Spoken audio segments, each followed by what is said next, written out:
Gary, Yes, sir. how are you, sir? I'm well. I'm well. Isn't that such a goofy thing that we just, what if you're not well? I would tell you. You would tell me. I would tell you. I would tell you. Yeah. But I think, I'm doing okay. okay. All right. It's a thing we do though, right? How's the weather? Sure. It's, I've got 2 dogs here. I'm house sitting one dog and she's a barker, unfortunately. So you're going to have to do some editing on the back end. I'm used to the barkers. Well, I was used to the barkers because I had my dog, I know. Mm-hmm. So, but I want to introduce you. This is my friend, Dr. Gary Penn. He has a practice. I'm not going to call you a psychologist. Because I'm not going to say that's what your box is. I'm going to say that you practice that. That's one of the many things that you do, right? Because we fall into that habit of saying, this is who I am because this is what I do. And I think it actually seeds into what I wanted to talk to you about today, which is, identity. Where does it come from? And right now we're in a political where it seems that like if you have to have a box around you on what you check politically, and then that defines pretty much every area of your life. So that's one of the things I want to talk to you about today and kind of get your thoughts on it. How do you feel about, fitting in? Like we say, you're an author too, you've got a book, you've got a practice, but even in that, a person like yourself, you get frustrated in just saying, that's what I am. Right. Yeah. Because you feel, open, you feel like there's more that there's more to you. So how do you feel about people who are very easily go in and say, this is who I am, and it happens to fit a real narrow frame? It's great. It's a great question, Jay. It's a really great question. The first chapter of my book that I wrote is titled Why?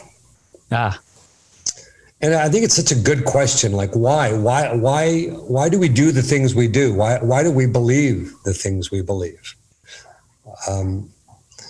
People are so, positive about what they feel these days. If you want to look at the political positions. Sure. Did we ever have a chance? Right. Did we ever have a chance? Right.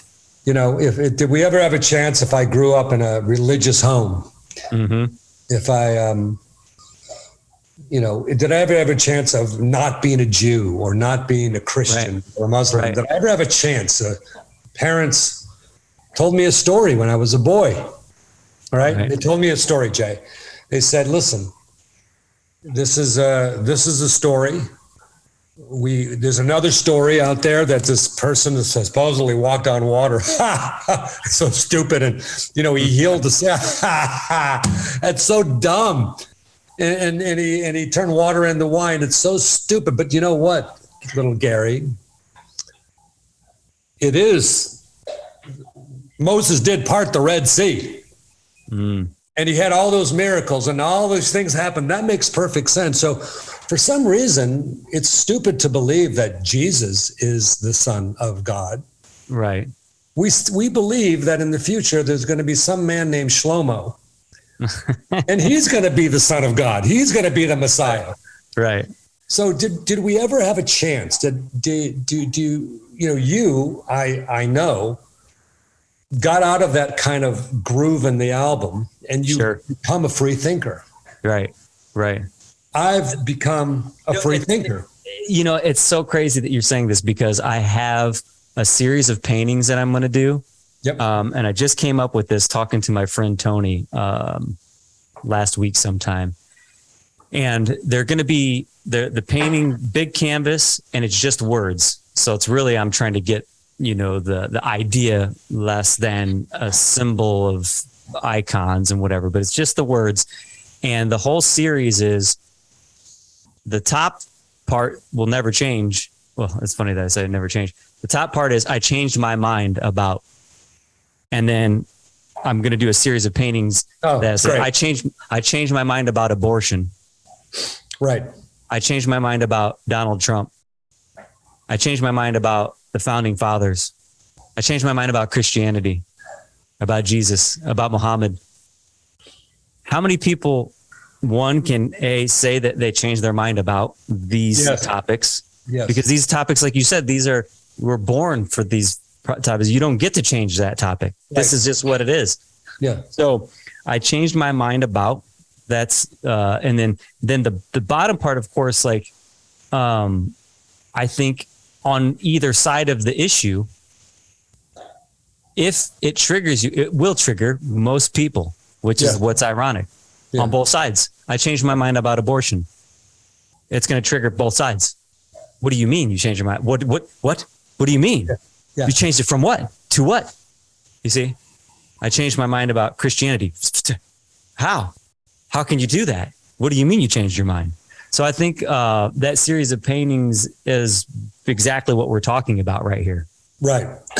to actually question yourself. Mm-hmm. Yeah. Why do I believe what I believe? Why do I do the things I like? Just to be like curious, like, why do I do the things I do? Why do I think the things I think? Right. Did I ever have a chance? Yeah. Let's take it to that back. Let's take it back to Shlomo, right? Yes. Because this is the reality.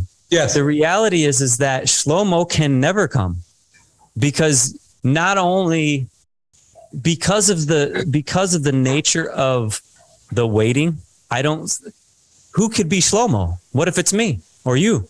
Why not? But if it were, yes, right, who would believe it? Right. There's maybe a select few, and of course there are Shlomos that will create cults, and then there's that group of people that will go down some bonkers path and wind up, with communes and, mass suicide or something like that, which, we always have to be wary of that. But honestly, what if it were you?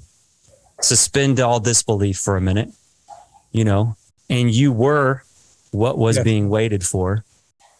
How would you be able to embrace it? What would you be able to do? It makes me think have you ever seen The Last Temptation of Christ? So long ago, but okay. Remind me. I'll remind you. So, and if you're a person that's watching this and listening and you want to watch it and you haven't seen it, then just pause or skip or whatever. But you should watch it because it is a pretty wild take. I haven't read the book, but it's based off of a book, and essentially, the last temptation is Jesus coming down off the cross, of deciding not to be crucified, saying, okay, you know what? I'm going to turn this one in and say, nah. Right. So he goes on living, and then he marries and he has kids, and there's this whole thing. And it gets to the point to where he runs into Paul in the streets. And Paul's saying, Jesus said this, and Jesus did this, and Jesus, and Jesus. And Jesus goes to him, which it's Willem Dafoe. I mean, come on.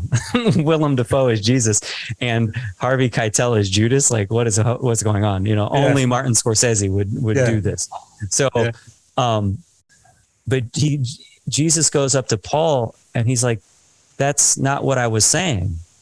That's not what I meant. Right.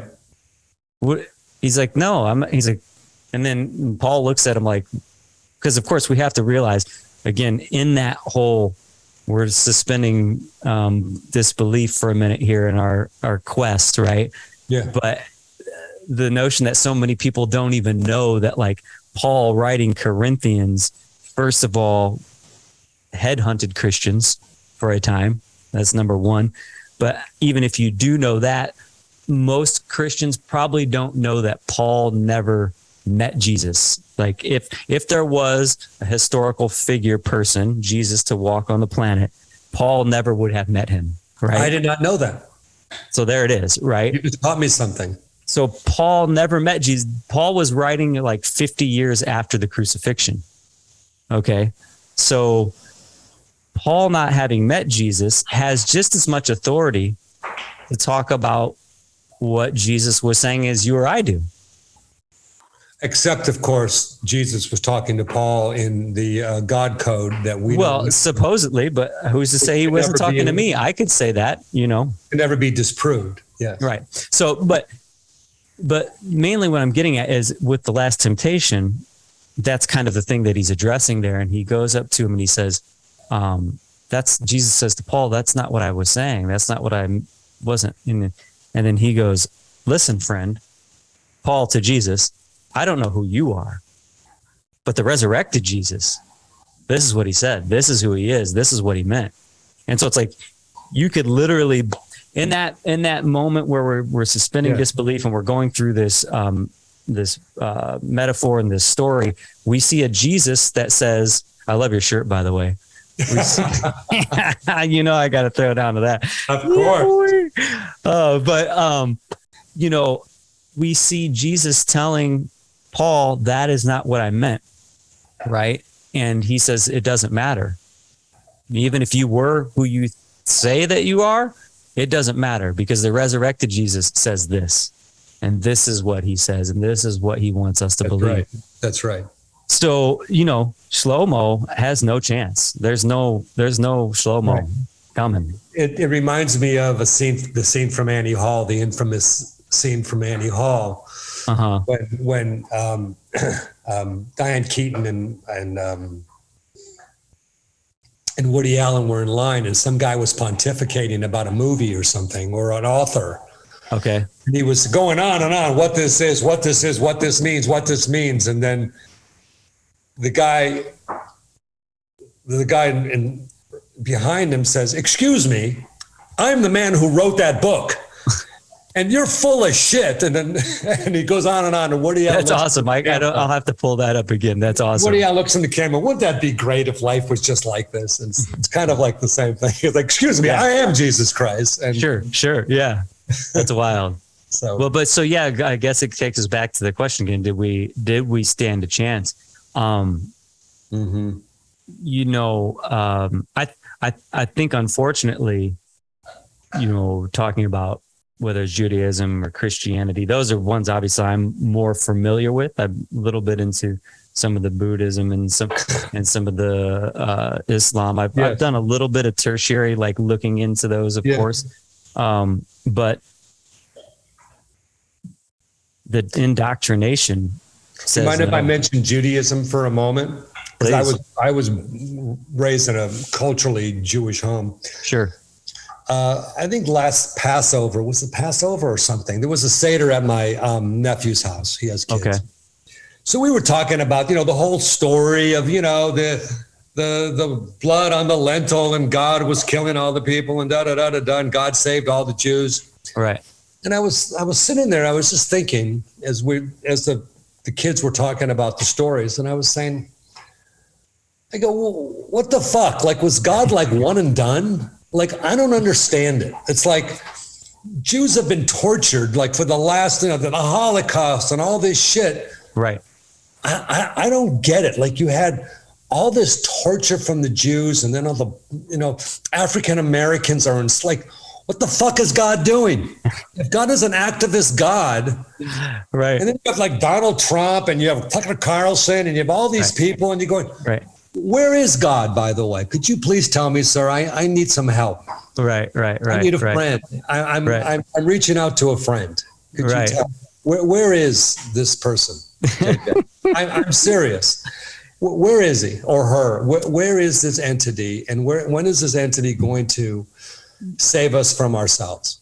I don't think that entity is meant to save us from ourselves. I think an entity is meant to show us who we are. I think that all those things that you mentioned, I just watched, this is going to sound really crazy, but I just watched this movie Sphere again last night. I don't know if you've ever seen Sphere. I think I have, but remind me. It's Dustin Hoffman, Samuel L. Jackson, Sharon Stone, Liev Schreiber, and they find this alien ship crashed in the ocean, but it's been there for 300 years. It's like, what is this? And then they end up getting into the ship and they go in and they see this sphere. And it's this golden metallic, beautiful object. And Samuel L. Jackson's the first one to go inside, right? And he goes inside the sphere, which is really wild because he doesn't like walk into it, but he goes up to it and his like reflection just kind of goes around the curves around the surface. And as you could tell, there's some sort of weird psychological, energetic, spiritual transference, but you don't see him physically move into it, right? So all of this said, Dustin Hoffman goes into it at some point. Sharon Stone's character goes into it at some point. And all of this, I'm normally not like a thriller, horror type of, that's not my jam, like with movies. Yep. And I haven't seen this movie in probably 20 years.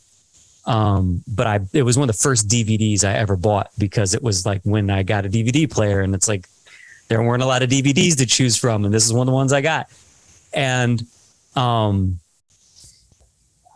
so Dustin Hoffman goes in, Sharon Stone goes in, they start having these crazy things happening in their little underwater, facility where they're monitoring this ship, right? And these jellyfish start attacking. There's this huge 20,000 leagues under the sea squid that's, swimming over and shaking, and people start dying and all the kind of horror thriller stuff that you'd expect, right? And basically what you come to find out later on, again, if you haven't seen the movie, you should watch it. And I'm ruining everything, but that's okay. Spoiler alert, whatever. What we come to find out is that once they come in contact with the sphere, they have this power bestowed upon them for full manifestation of all of their thoughts, imagination, dreams. Oh, and careful what you wish for. Well, exactly. They didn't actually wish for it even. They didn't know. But like what we find out is like Samuel L. Jackson is reading 20,000 Leagues Under the Sea, right? And he falls asleep. And when he's dreaming, all of this chaos is happening. And then Dustin Hoffman has these snakes attacking him, and Sharon Stone has this happen. And so we get to the point to where we see that they're manifesting all of their darkest nature. And this is a really long way around your question, but I guess what I'm saying is that I think that Dr. King and Gandhi are the positive side of that answer, and Hitler is the opposite side of that answer. Like, I think that what they weren't ready for is the full power to manifest, because they had obviously all of this dark energy and they weren't in control. You know what I mean? To be able to manifest positive things. The question would be, if Gandhi went into the sphere, what would he manifest? Someone who's aligned, someone who has potential clean. And that's not to say that Gandhi was perfect. But what would a person who was more aligned manifest? And so when you ask that, I guess what I'm saying is like, to me, the answer is we are God. We are the I am. We are collectively that thing. And we express it how we do. Have you ever had that experience of knowing? Oh, it's my whole life. Yeah. It's my whole life. Yeah, I think. Yeah. What? Yeah. To me, tell me what you mean. I mean, like the book I'm writing now, mm-hmm. from Francis' perspective, it's called Serendipity According to Francis, right? And who's Francis? In the Francis book? was my dog that just passed. Yeah. Well, January 24th. Yeah. Was when we had to say goodbye. And the book is basically a mystical memoir, and it's a up-to-date journal of my journey through serendipity and the way all of this stuff aligns. And so I had a Messiah complex. Did I talk to you about this before? You haven't. I haven't? Okay. So when I was young, I lived in I had a little bit of the Jewish, experience as well, but more in a pretty much Christian house that I grew up in. Go to Sunday school a little bit here and there. But I know I've told you this before, my mom was always, God loves you. There was never, if you don't do things the right way, God's going to punish you and burn you in hell. It was just, God loves you. So, looking at Jesus when I was young, he was the ultimate superhero, and I was big into comic books and superheroes, and he was an archetype for a superhero to me. And so I'm like, well, they're saying all this stuff and we're supposed to be like Jesus. So that's going to be my thing, And so for a long time I took that, and that's when I started really reading into more historical Jesus books, things that are off the beaten path, things like Why Christianity Must Change or Die even. And so I started exploring Gnostic Gospels, all these different avenues. And now there was a time. Excuse me. Sure. What is the definition of Gnostic? Well, Gnostic, it comes from gnosis, which means like knowing, which is almost. Okay. And then what does agnostic mean? So I guess it's not knowing. So I don't know. So I'm going to say that You're agnostic. That means you don't agnostic.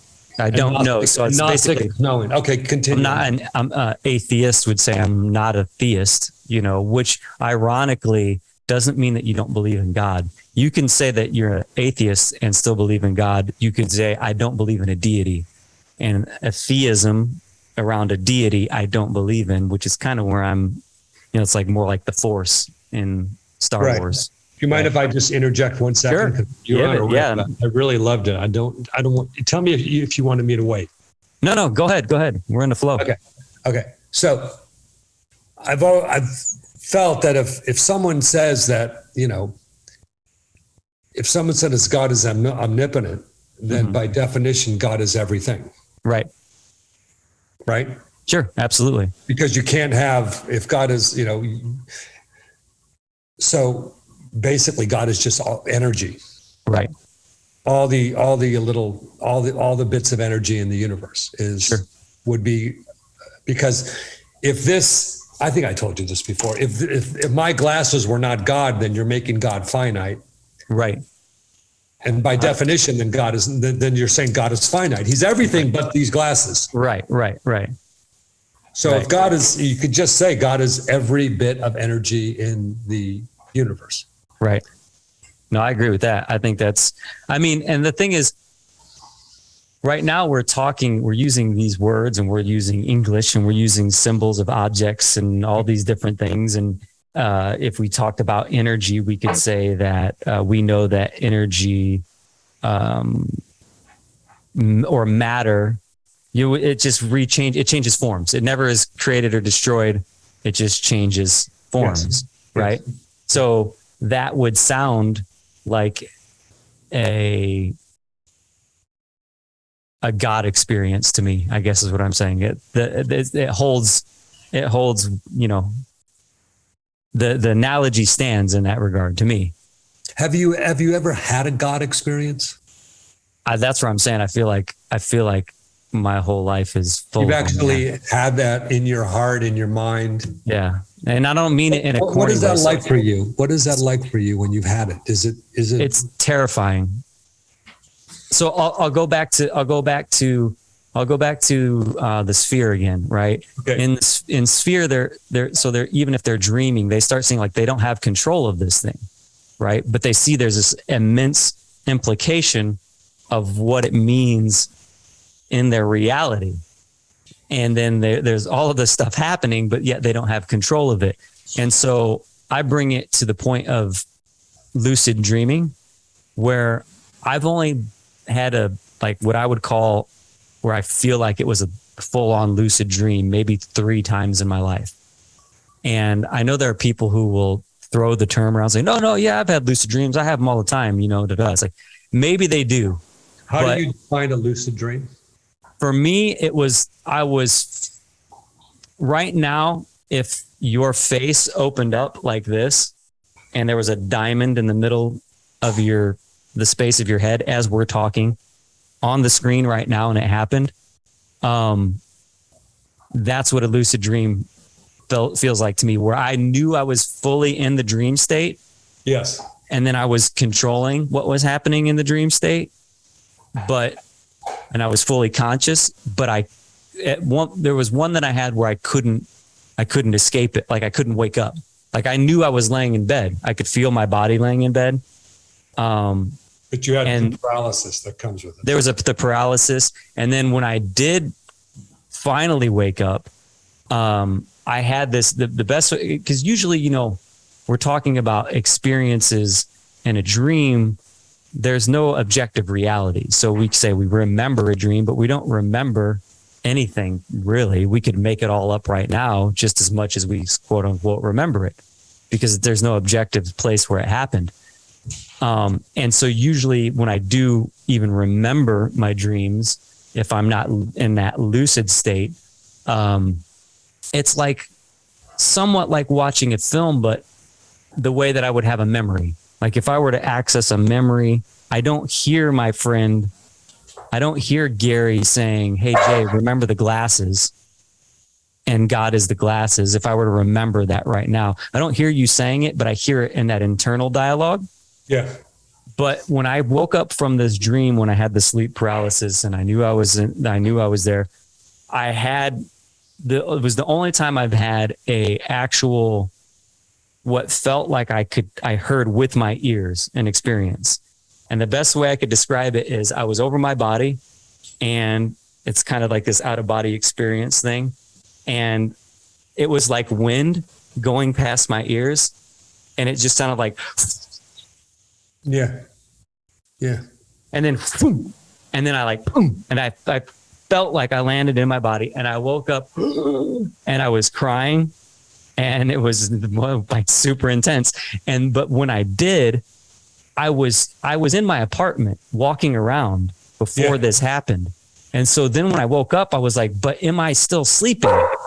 Is this a dream within the dream? And I didn't know. So I was like, that's where I say I felt somewhat terrified, where I'm like, I don't know what's really around the corner.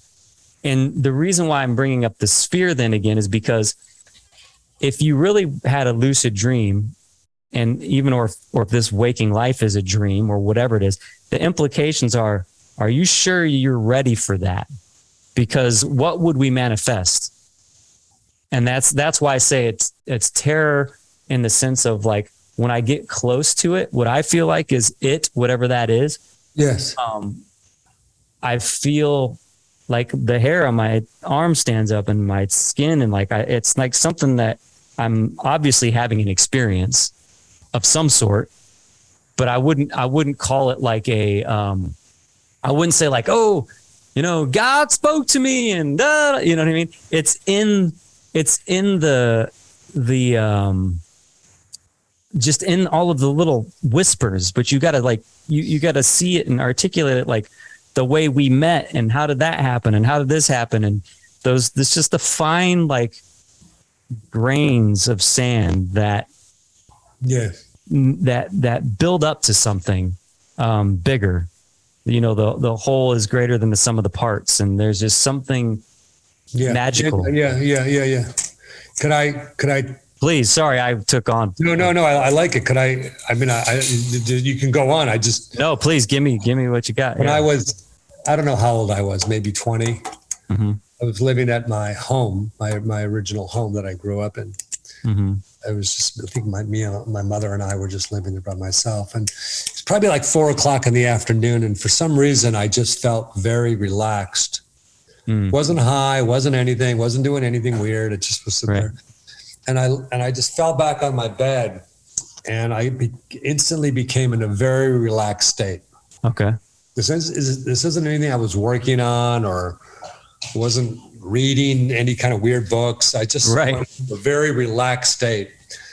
I closed my eyes, and it was like waves of blackness were rushing past me.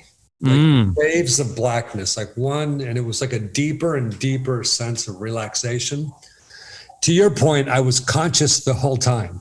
I was going, there was like a dual process of me being completely relaxed and in this very calm state and aware that I was lying on the bed and aware of what was happening.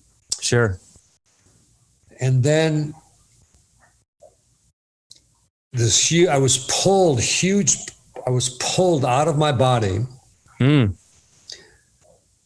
to a very bright light. And I know it sounds kooky. No, I'm with you, bro. I know. Good. This is why I wanted to share it with you. Sure. And it was such, I've never experienced a feeling like it, JJ. It was so ebullient. It was such joy. It was so overwhelming. Mm-hmm. So overwhelming. So like incredibly overwhelming. Right. Of joy. The most to this moment. And it's been decades. It's given me, I'm feeling it through you. Yeah, right. Because I know, because I've been there, so it resonates. You've been there, right. So you know that feeling. It's just like, so I looked to the right and whatever. I wasn't reading any books on anything. It wasn't like anything that was like in my milieu of my mind or something. Sure. But there was a creek. And on the other side of the creek was Jesus Christ. Man, who I took to be Jesus Christ. Right. I'm a skinny little Jewish kid. I'm fuck. Yeah. Jesus Christ. And Jesus was waving to me to come over. Wow, man. This is crazy. Right? Yeah. This is good. This is good. Really I love it. And I wasn't, JJ, to this moment, it was like one of the biggest regrets of my life because I said, holy fuck. I must be dead. I have to go back into my body. Right. And then instantly I was back in my body and I sprung up. And to this day, what the fuck did he want to tell me? Yeah, man. But maybe you can go back. That's what I'm saying. Maybe. So for me, this book that I'm writing about this serendipity, according to Francis, this whole thing, like, for me, it's been Saint Francis. I'm sorry. Your dog. Oh, right. My dog, Francis. Okay, but there's the correlation. Francis of Assisi. There's like all of these other things that those are the things that pop. Those are the things that like seed through. Like I'm reading this Philip K. Dick, the exegesis of Philip K. Dick, and I'm like finding all of these insane parallels that don't make sense. I'm seeing a beaver 4 times in a day. You know what I mean? Like my thing is, I think that we have those experiences. What you had, most people don't get, right? That was a gift. Okay. It was a gift.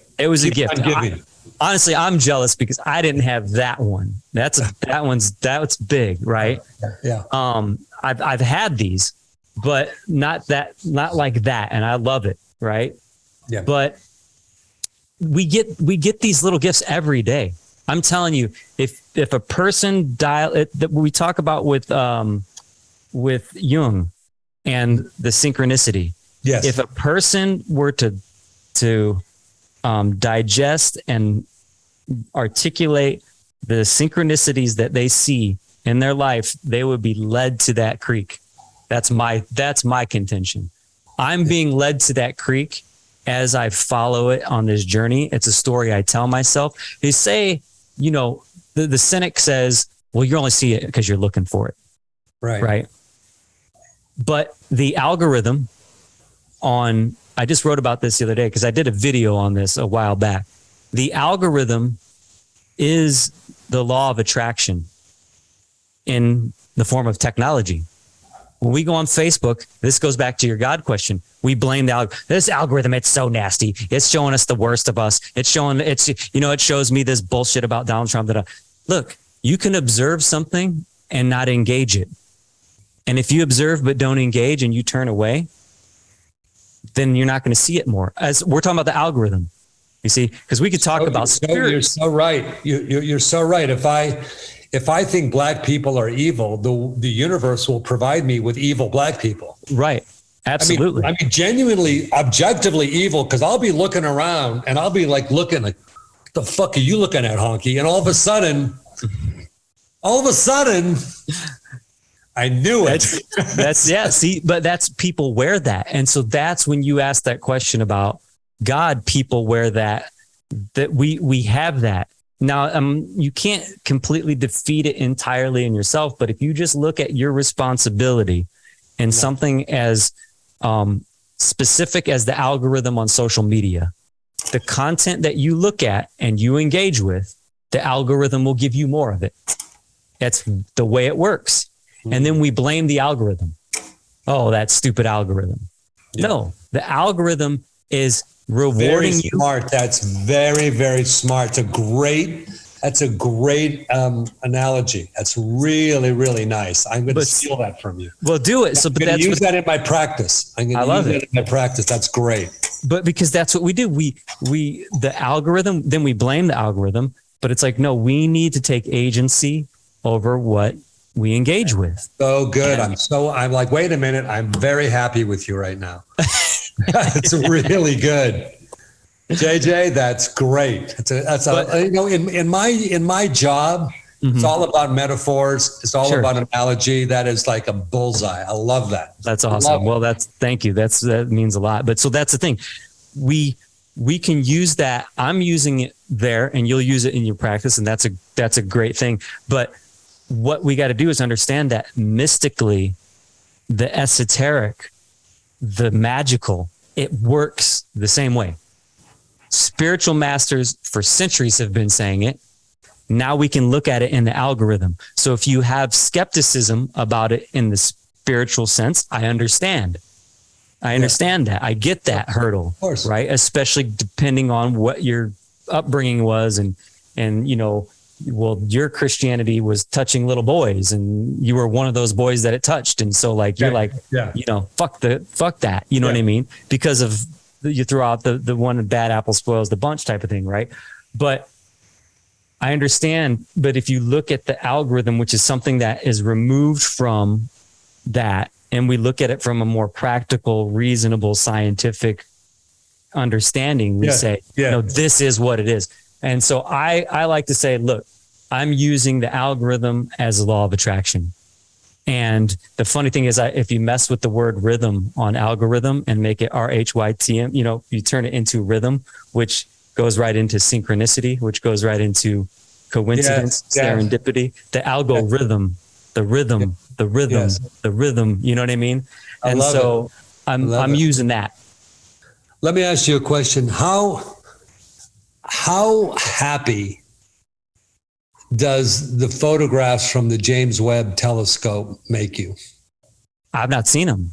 Oh, you must. I'm like, obviously I'm writing it down. I mean, you must. I mean, it is just, it makes me so happy, JJ. I can't wait. I'm as soon as we get off of this, I'm going to pull it up. Well, maybe that could. The James Webb telescope makes the Hubble look like an Instamatic camera. Oh, that's awesome. Oh, I can't wait. All right. And that's fantastic. I think I've told you, I've got a 48 by 48 photograph of a deep state, a deep galactic state in my office where probably about, thousands of galaxies behind you on the wall that I'm looking at. That's amazing. But the James Webb telescope is just, when you think of, I'm a Jew, I'm a Christian, it's just, you just want to put your head through a wall. Yeah. It's just awesome. Really is like, you're this little pinprick that because you were born in this place and with these parents with this thing, and you're going to see yourself in this little bitty, it's so constrictive. Let's be expansive. Let's be expansive. I love that. Because if you're this and you're not this, then you're defined, then you're just constricting your life. It's true. When you look at it, and you'll get back to me. I'm excited. I'm going to look it up right after this. Actually, my minute timer came on. We should say goodbye. JJ, as always, when I am speaking with you, I'm still hungry, but that's good. That's why we'll come right back to it. And maybe we'll talk about James Webb right away.